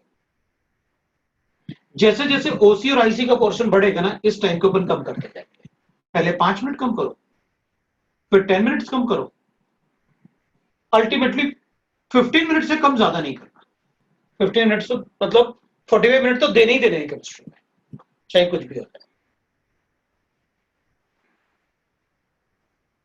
इसमें अपन पूरा हमेशा बना देंगे, कभी कम नहीं करेंगे। इसका जो भी टाइम होगा वो अपन यहां देंगे। और अगर आपको मैथ्स का पेपर टफ लगता है तो 6 क्वेश्चन करने के बाद हट जाना 5 से, इजी टारगेट देगा। लेकिन किसी भी पेपर में 5 से कम क्वेश्चन नहीं करना, वरना कट ऑफ ही नहीं निकलेगा, वही बस गए, है ना। तो अपन वो नहीं करेंगे, वो गलती अपन कभी नहीं करेंगे। तो एक तो हो गया कि हमें ये चूज करना कि पेपर कौन सा करना है पहले। अब देख लो तीनों में से आपकी मर्जी, मैं मतलब फोर्स नहीं करूंगा, बट मुझे लगता है कि यहाँ कुछ कैलकुलेशन नहीं होता, सीधा सीधा होता है। अगर अपने यहाँ पर इन दोनों के मिला के अगर अपने 8 क्वेश्चन भी हो गए तो थोड़ा कॉन्फिडेंस हो जाएगा, चलो यार केमिस्ट्री पर 8 क्वेश्चन फटाफट कर दिए। अब 2-3 क्वेश्चन अपने यहां से मिल जाएं, फिजिकल वाले पार्ट से 3 क्वेश्चन भी मिल गए तो अपने 11 क्वेश्चन हो गए, बढ़िया सेफ हो गए, केमिस्ट्री में तो सेफ हो गए। और ऐसा नहीं है कि कोई क्वेश्चन ऐसा आएगा जो अपन ने क्लास में नहीं पढ़ा होगा, सारे क्वेश्चन क्लास में पढ़े होंगे, सारे कंसेप्ट एक भी ऐसा नहीं होगा जो अपन ने क्लास में नहीं पढ़ा होगा, क्योंकि मैं कुछ छोड़ते नहीं, तभी तो टाइम लगता है हर चैप्टर में, क्योंकि आप कुछ छोड़ते ही नहीं, सारी चीजें तो बताते हो। एक भी कंसेप्ट अपना ऐसा नहीं होगा जो बाहर से आएगा, जो अपन ने क्लास में पढ़ा वही आएगा। और किसी पार्ट को मैंने कहा छोड़ दो, मतलब छोड़ दो फिर उस पार्ट को, पहले ही आप बहुत ज्यादा बता चुके हैं। तो एक पार्ट तो इजी पार्ट अपन ये होगा, तो पहले अपन इसको अटेम्प्ट कर लो, फिर इसको अटेम्प्ट कर लो, और फिर इसको अटेम्प्ट कर लो, या आप चाहो तो पहले, मतलब आपकी मर्जी। अब आप डिसाइड कर लेना कि आप इसको पहले अटेम्प्ट करोगे, इसको करोगे, फिर इसको करोगे, ये ऑर्डर आपको डिसाइड करना है। मुझे लगता है कि ये इजी टारगेट होता है, क्योंकि केमिस्ट्री में 66% पार्ट, फिजिकल भी उतना ही आना है, ऑर्गेनिक भी उतना ही आना है, इनऑर्गेनिक भी उतना ही आना है। मतलब 66% पार्ट ऐसा होगा जिसको मैं देखते ही टिक कर सकता हूं, इसलिए मैंने कहा ये इजी टारगेट है, उसी में तो अपन को ये टाइम बचेगा। अब उसके बाद अपन आएंगे मैथ्स और फिजिक्स पे। तो मैथ्स और फिजिक्स में आप ये देख लो कि आप दोनों में से किसको सॉल्व करना चाहते हो, इजी कौन सा हो सकता है आपसे, जो सॉल्व हो सकता है आप उसको टारगेट करो। स्ट्रेटेजी बनानी पड़ेगी आपको अभी से, लेकिन वो स्ट्रेटेजी अपनी हार्ड एंड फास्ट नहीं है। अपन क्या करेंगे, अपन करेंगे कि भाई देखो मैंने केमिस्ट्री अटेम्प्ट करता हूं, इसमें तो आप कितना भी घुमा लो मुझे घुमा नहीं सकते, क्योंकि जो मैंने बताया है वही पेपर में आना है, उसके अलावा कोई कंसेप्ट नहीं होता, तो कुछ भी नहीं घुमा सकते आप मुझे, क्या घुमा दोगे। मतलब पूछोगे कि कॉम्प्लेक्स कैसे बन गया, वो भी बताया आपने, कॉम्प्लेक्स का हाइब्रिडाइजेशन पूछोगे, यही तो पूछोगे, और क्या पूछोगे, ईएन पूछोगे, यही सब तो पूछोगे, क्या घुमा लोगे उसको, कुछ नहीं कर सकते आप, क्योंकि सारी चीजें अपन ने डिस्कस कर रखी। इसमें और उसमें घुमाने के चांसेस ज्यादा होते हैं। तो अगर यहाँ क्वेश्चन आपके गलत हुए तो आपका मॉरल डाउन हो जाएगा, और मैं बिल्कुल भी मॉरल डाउन नहीं करना चाहता, क्योंकि एक बार आपका मॉरल डाउन हुआ तो पेपर में भी आप अपने आप पे विश्वास करना छोड़ दोगे कि यार मुझे कुछ आता भी है या नहीं आता, वो गलती नहीं करना। इसलिए अपन पहले काम ही ऐसा करेंगे जिसमें मेरा मॉरल बूस्टअप रहे। यार अपने 15 क्वेश्चन निकल गए ना केमिस्ट्री में, क्यों, क्योंकि आप कुछ तो मुझे मतलब इसमें दे दोगे, ओसी और आईसी में आ गया, फिजिकल में भी बहुत ज्यादा टफ क्वेश्चन नहीं आते, इसमें अगर अपने 15 क्वेश्चन हो गए ना तो बहुत सेफ सही में आ गए। अब अपन इनकी बात करते हैं दोनों में से। एक बात, कभी कभी स्टूडेंट सोचता है मेरे 2 सब्जेक्ट अच्छे हैं, थर्ड सब्जेक्ट मुझे नहीं आता है। ये स्टूडेंट ही होता है जो ऐसा सोचता है, वो गलत सोच रहा है। वो किसी एक एग्जाम में ऐसा करे, मान लेते हैं कि मैंने आपसे कहा कि एक स्टूडेंट बोलता है भाई कि मुझे केमिस्ट्री अच्छा ही नहीं लगता, मैं केमिस्ट्री नहीं पढ़ूंगा, मैं पढ़ते ही नहीं, मैं बहुत पढ़ता हूं लेकिन मुझे आता ही नहीं, मैं क्या करूं, लेकिन फिजिक्स और मैथ्स मेरा बहुत स्ट्रांग है, लेकिन मुझे केमिस्ट्री नहीं आती। अब पता क्या करेंगे, नेक्स्ट पेपर में अपन केमिस्ट्री ही पढ़ेंगे, दोनों सब्जेक्ट को छोड़ देंगे, इनको अपन केमिस्ट्री के कंपैरिजन में 10% टाइम देंगे दोनों को, और सारा 90% टाइम अपन क्या करेंगे, पढ़ने के लिए, प्रिपरेशन के लिए केमिस्ट्री पढ़ेंगे। क्योंकि आप ये पता लगाओ कि आपको केमिस्ट्री अच्छा नहीं लगता या आता नहीं है, क्योंकि 2 अलग अलग पार्ट है। एक है मुझे केमिस्ट्री अच्छा नहीं लगता सो मैं पढ़ता नहीं हूं, सो मेरे मार्क्स नहीं आते, जबकि वो इजी टारगेट है। तो ये पता लगाना जरूरी है कि केमिस्ट्री मुझे आता नहीं है या मुझे अच्छा नहीं लगता, क्योंकि अगर अच्छा नहीं लगता तो तुम रेस से वैसे ही बाहर हो। ये किसने पूछा तुमसे कि तुम्हें अच्छा क्या लगता है क्या नहीं लगता? नहीं, तुमको एग्जाम देना है। अब एग्जाम देने वाले आपके अच्छा लगने से और ना लगने से किसी को कोई फर्क नहीं पड़ता। जैसे मैंने कहा आपका लॉजिकल माइंड है, उससे किसी को कोई फर्क नहीं पड़ता। एग्जाम में बताओ कितने मार्क्स है, और जबकि ये तो इजी टारगेट है। आप जितनी देर में इसके 2 क्वेश्चन सॉल्व करोगे उतनी देर में आप इसके 5 क्वेश्चन सॉल्व कर सकते हो। मार्क्स तो जितने इससे मिलने उतने इससे मिलने। जितना प्रैक्टिस उसमें करके आप 10 मार्क्स लाओगे ना, उतना प्रैक्टिस उसमें करके आप 20 मार्क्स ला सकते हो। अब ऐसा तो है नहीं कि इसके 10 मार्क्स मिलेंगे तो मुझे 80 मार्क्स मिलेंगे, इसके 10 क्वेश्चन करूंगा तो मुझे 20 मार्क्स मिलेंगे या 50 मार्क्स मिलेंगे। मार्क्स तो दोनों में से मिलेंगे, क्वेश्चन किसी का भी करो, और ये आपका इजी टारगेट। तो अगर मान लो किसी को लगता है कि नहीं यार मेरा केमिस्ट्री और फिजिक्स तो मुझसे हो जाता है, मैथ्स नहीं होता, तो वो एक बार मैथ्स ही पढ़ेगा। अभी करंट ईयर का एग्जाम्पल ना पार्थ का बताया था ना मैंने आपको। उसने क्या किया, मैथ्स में तो वो क्या करता था कि ठीक है सर पढ़ता रहता था, मतलब मुझे बताया गया मैथ्स के टीचर ने, जेबी सर ने बताया था, होगा ही नहीं यार इसका। तुम बोल रहे आईआईटी हो जाएगा, मैं तो कह रहा हूं होगा ही नहीं। उसने क्या किया, पेपर में केमिस्ट्री में उसके आए हैं, उसने 98 लेके आया, फिजिक्स में उसके 54 है, मैथ्स में उसके 35, 1700 रैंक। सोचो,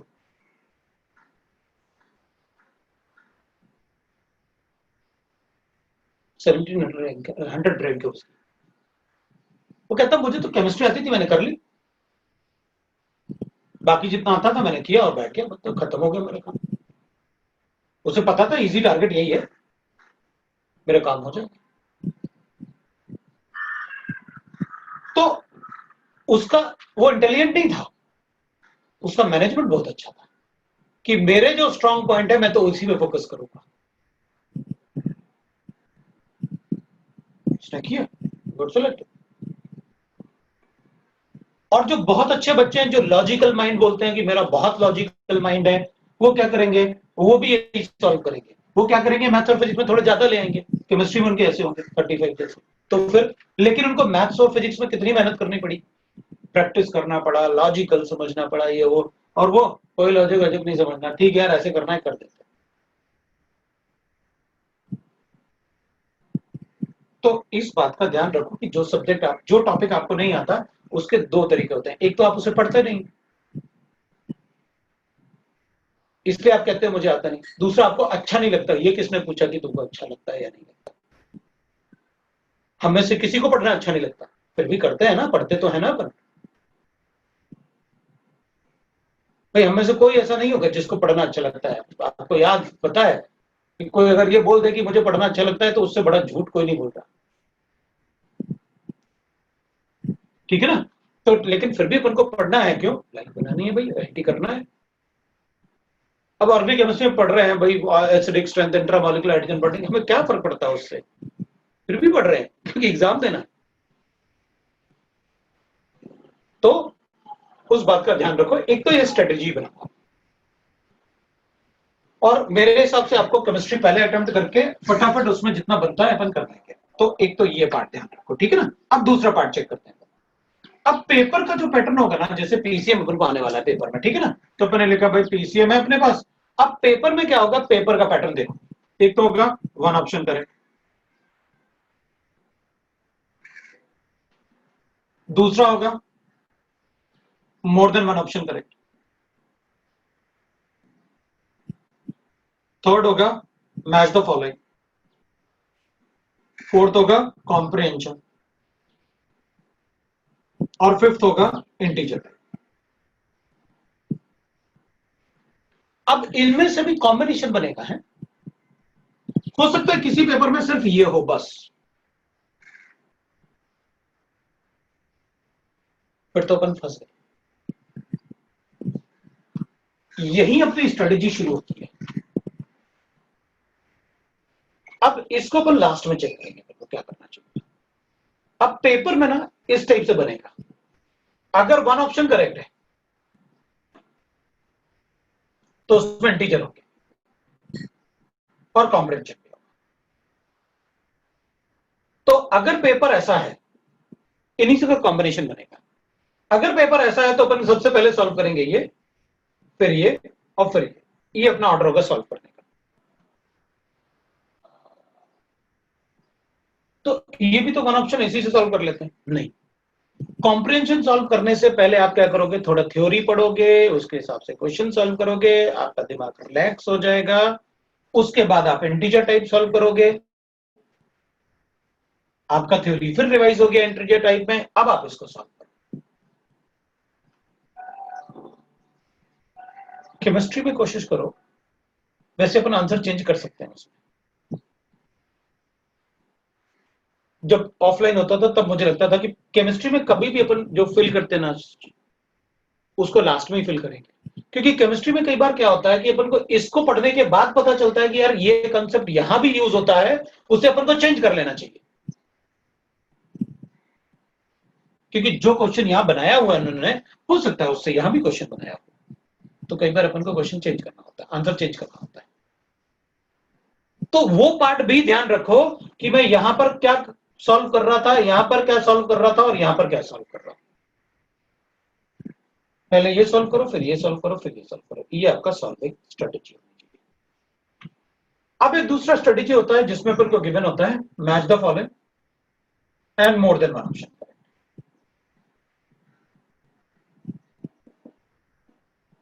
और उसके साथ होगा more than one option correct and may be मतलब कॉम्प्रिहेंशन। तो कॉम्प्रिहेंशन हमेशा पहले सॉल्व किया जाएगा, फिर ये किया जाएगा, फिर ये किया जाएगा। कॉम्प्रिहेंशन हमेशा पहले सॉल्व किया जाएगा, क्योंकि कॉम्प्रिहेंशन में जब आप थोड़ा थ्योरी पढ़ लोगे ना, तो आपका दिमाग थोड़ा रिलैक्स हो जाएगा।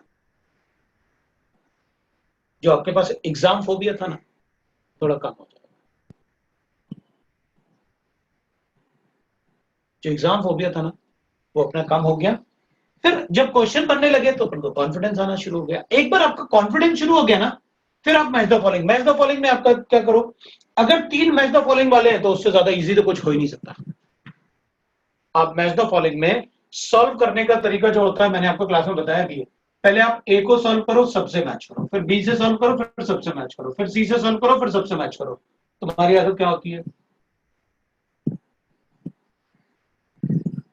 तुम क्या करोगे, इसमें पी हो सकता है, इसमें आर हो सकता है, ऐसे करना शुरू कर दे। ये गलत है सॉल्व करना, कॉम्प्रिहेंशन। आप प्लीज ऐसा नहीं करना। जब तक आप ए के लिए सबको कॉन्फिडेंस ना हो जाओ, तब तक इनको नहीं पढ़ना, पढ़ना ही नहीं। क्योंकि जब आप इसे इनको पढ़ लोगे, तो अगर उसका ऑप्शन ये भी हो सकता है और ये भी हो सकता है, तब आप पता क्या करोगे, यार पी ना बी में हो सकता है, ए में उसको रहने देते हैं, ऐसा होना शुरू हो। आप पहले अपने ऑप्शन बना लो, ए में क्यू आर हो सकता है, बी में पी क्यू हो सकता है, इसमें एस टी हो सकता है, ऐसे पहले आप बना लो। उसके बाद आप मिक्स करके कर लो, यार कहीं कुछ गड़बड़ तो नहीं किया मैंने, आप बना लो, कोई प्रॉब्लम नहीं। लेकिन आप ऐसे बिल्कुल नहीं करना कि पहले अच्छा इसमें भी ये हो सकता है, इसमें भी ये हो सकता है, इसमें भी हो सकता है, ऐसे नहीं करना, उससे आप गलती करोगे। और अगर मैच द फॉलोइंग उस टाइप के हैं जो ऑप्शन, एक एक ऑप्शन जो एबीसी ऑप्शन में बनाते हैं कि फर्स्ट का आंसर 3 हो सकता है, ऐसे ए का आंसर 1 हो सकता है, 2 हो सकता है, तो उसमें 2-3 मैच करने की कोशिश करो कि ऑप्शन में क्या सही है। अगर एक भी मुझे सही मिलेगा तो उसी ऑप्शन पे फोकस करूंगा। कोई आधा क्वेश्चन तो बच्चे वैसे ही सॉल्व कर लेते हैं। जब वो क्वेश्चन पढ़ते हैं तो पढ़ने के बाद वो ये पता लगा लेते हैं कि ए बी सी डी जो ऑप्शन है, इनमें से कौन से 2 ऑप्शन नहीं हो सकते। पहले वो ये नहीं सोचते इनमें आंसर कौन सा है, वो कहते हैं क्वेश्चन पेपर सॉल्व करके देखता हूं कौन से 2 नहीं हो सकते। पहले उनको सॉल्व करता हूं जो 2 नहीं हो सकते, बाकी चेक करूंगा कि खुद कौन हो सकते हैं। वो भी एक स्ट्रेटेजी है क्वेश्चन सॉल्व करने। और वैसे बच्चे मेंस निकाल भी जाते हैं बहुत सारे, बस वो एडवांस देने नहीं जाते, लेकिन वो मेंस निकालते हैं। काफी सारे बच्चे ऐसे होते हैं जिनमें मेंस में उनका 1000 के अंदर रैंक आया, एडवांस पेपर ही नहीं दिया, या दिया तो एक पेपर देकर चले गए, उनको पता था दूसरा पेपर पहला वाला भी अपन से नहीं होने वाला। तो अब ये होगा। थर्ड हो सकता है जैसे मैंने कॉम्बिनेशन बनाया कि भाई किसी पेपर में ये पार्ट है तो पेपर इन्हीं के कॉम्बिनेशन से बनेगा। चलो अपन मान लेते हैं कि भाई इन्हीं को आप ऑर्डर बता दो कि सबसे पहले अगर ये इनमें से कोई भी कॉम्बिनेशन बना तो इन्हीं में से आप ये बता दो कि सबसे पहले मुझे किसको सॉल्व करना चाहिए। तो इन सब में सबसे पहले मैं कॉम्प्रिहेंशन को सॉल्व करूंगा, कॉम्बिनेशन कोई भी बना हुआ। कॉम्प्रिहेंशन को सॉल्व करने के बाद मैं मैच द फॉलोइंग सॉल्व करूंगा। ये मेरे प्रायोरिटीज हैं सॉल्व करने वाले। इसके बाद मैं इंटीजर सॉल्व करूंगा।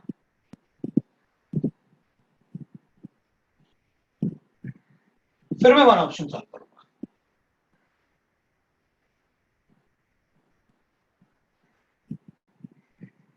जब वन ऑप्शन सॉल्व करूंगा और मैच द फॉलोइंग है तो इन दोनों को कोरिलेट करता रहूंगा कि कहीं कोई कंसेप्ट का दोनों में एक जैसा कंसेप्ट तो यूज नहीं हो रहा।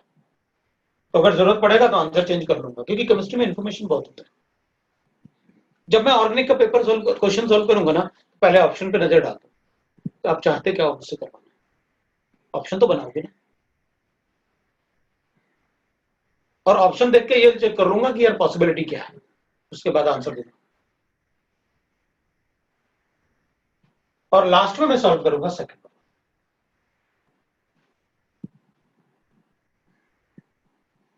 अब अगर मान लो कि एक पेपर ऐसा है जिसमें कि सारे के सारे मोर देन वन ऑप्शन है, सर बाकी तो दिए ही नहीं उनने, कुछ सिर्फ मोर देन वन ऑप्शन दिया और कुछ पेपर में था ही नहीं, अब क्या करें? तो जब वो सारे के सारे मोर देन वन ऑप्शन देंगे ना तो फिर पार्शियल मार्किंग देंगे कि ऑप्शन ए बी सी था, ए बी सी डी है, more than one option correct है, तो वो कहेंगे कि मान लेते हैं इसका आंसर ए बी और डी है। अगर आपने ये दोनों टिक किए तो आपको 2 मार्क्स मिल जाएंगे, अगर आपने ये भी टिक किया तो आपको 4 मार्क्स मिल गए, लेकिन अगर आपने इसको टिक किया तो आपका -1 हो गया।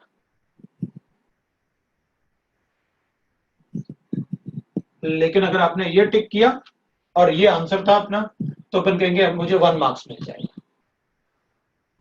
ये दोनों टिक किया तो ये आंसर है तो फिर अपन को 2 मार्क्स मिल गए, ये भी टिक किया तो फिर 4 मार्क्स मिल गए, और अगर इन दोनों को टिक करके ये टिक कर दिया तो -1 हो, मतलब गलत वाला टिक नहीं करना। तो फिर अपन क्या करेंगे? अगर मोर देन वन ऑप्शन है और मोर देन वन ऑप्शन में अगर अब तो अपन फंस गए क्योंकि पेपर तो देना ही, तो इसमें सिर्फ तुम नहीं फंसे, सारे बच्चे फंस गए। इसमें सारे बच्चे फंस गए और सारे बच्चे रोने वाले। अब बच्चा क्या करेगा? जो स्मार्ट है ना वो पता क्या करेगा, वो सोचेगा चाहे कुछ भी हो जाए मैं उसी को टिक करूंगा जो मुझे आता है। वो ऐसे ऑप्शन ढूंढेगा जो मुझे आते हैं और मैं उनको ही टिक करता रहूं, बस। जो मुझे नहीं आता मैं रिस्क नहीं लेने वाला, वही स्मार्टनेस है। मुझे जो आता है मैं उसको टिक करूंगा, मैं नेगेटिव मार्किंग नहीं होने दूंगा, क्योंकि सारे बच्चे नेगेटिव मार्किंग में जाने वाले हैं। उस पेपर का कट ऑफ भी बहुत कम होने वाला है, सारे बच्चों के मार्क्स कम होने वाले हैं।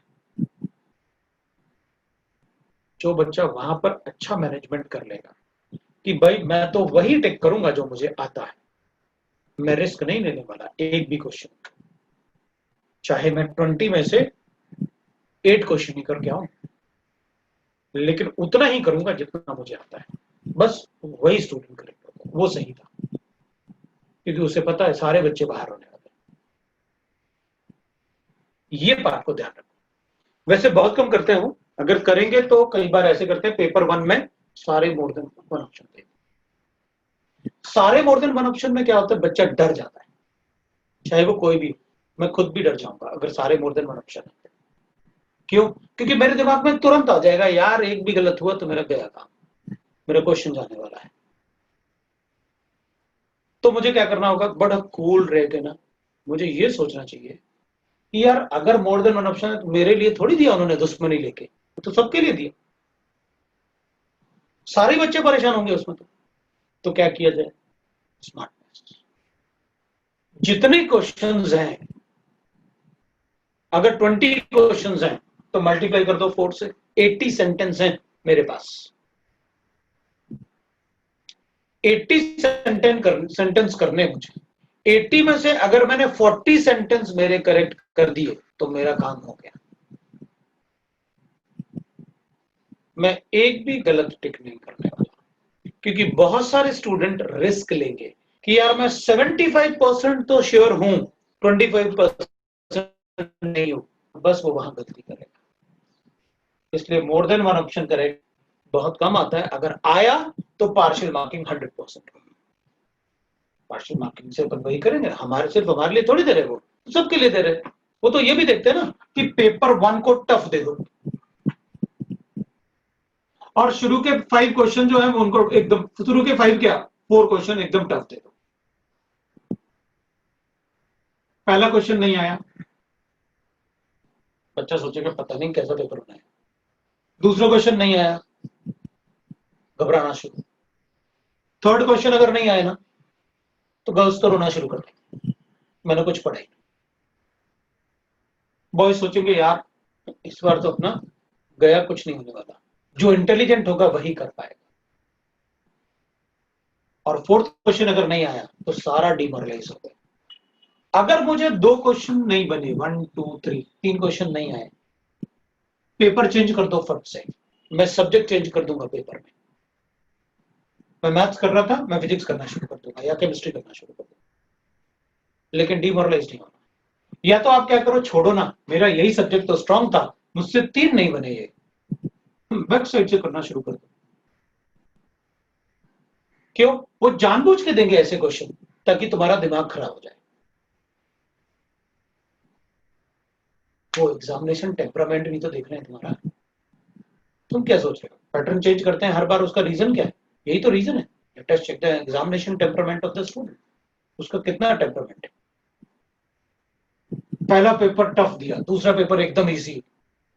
अब पहला पेपर टफ दिया तो उसमें दिमाग खराब हो गया मेरा, क्योंकि मैं एग्जामिनेशन टेम्परामेंट नहीं था, बस गुस्से में ये वो, मुझसे कुछ नहीं आता।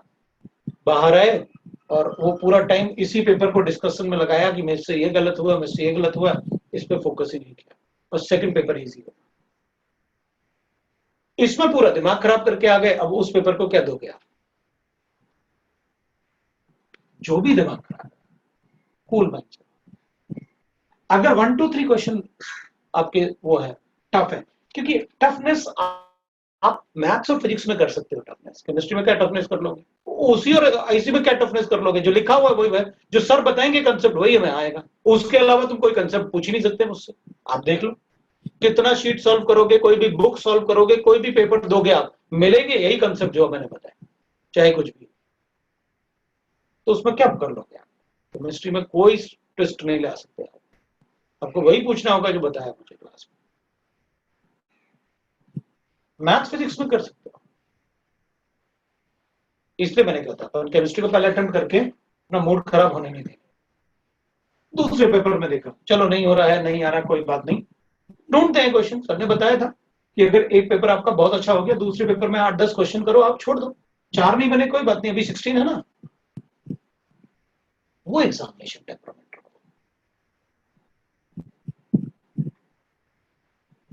Right. More than one option आपसे तभी सॉल्व होगा जब आपका सब्जेक्ट अच्छा रहेगा, नहीं तो आप मोर देन वन ऑप्शन नहीं सॉल्व कर सकते। इसलिए तो जो बच्चे मेंस देते हैं वो भाग जाते हैं, वो नहीं करते।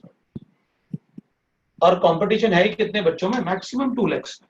बाकी तो सब कोई वो नहीं, बाकी वो 13-14 लाख देते हैं, उसका कोई मतलब नहीं। मैक्सिमम 2 लाख स्टूडेंट में होता है, और उसमें से भी 1 लाख स्टूडेंट ही ऐसे होते हैं जिनके कंसेप्ट अच्छे होते हैं।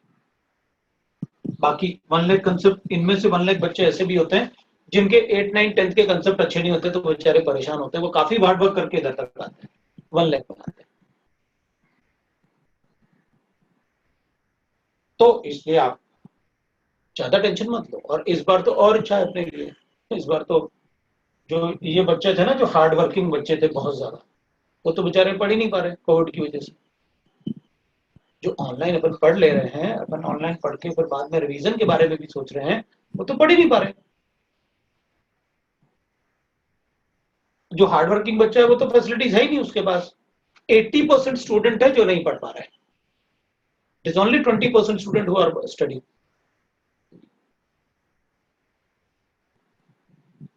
और 20% में से भी मैक्सिमम 5% स्टूडेंट होगा जो अपना डाउट्स ऐसे पूछ पा रहे हैं डायरेक्टली कि मेरा डाउट भी बताओ, और अपन बोल रहे हैं कि हमको समझ में नहीं आया फिर बताओ। Maximum 5% student. तो अपन ज्यादा परेशान ना हो, बस थोड़ी सी मेहनत करनी है इस बार। ये कोविड ना अपने लिए अपॉर्चुनिटी लेके आया है। नंबर ऑफ सिलेक्शन और रिजल्ट के लिए बहुत अच्छा अपॉर्चुनिटी है ये कोविड। चलो जो बच्चे हैं बेचारे, मतलब जो अच्छे बच्चे भी थे ना, जो मुंबई सिटी या दिल्ली सिटी में रहते थे, काफी सारे बच्चे ना वो कोरोना की वजह से अपने गांव भाग गए। वो नेटवर्क ही नहीं है उनका, तो बेचारे परेशान है, अब नेटवर्क ही नहीं आ रहा। उनसे तो मैं कहूंगा तुम लोग चुपचाप अपने घर आ जाओ वापस, उनको पढ़ना चाहिए आके, ये तो अपॉर्चुनिटी है अपने लिए।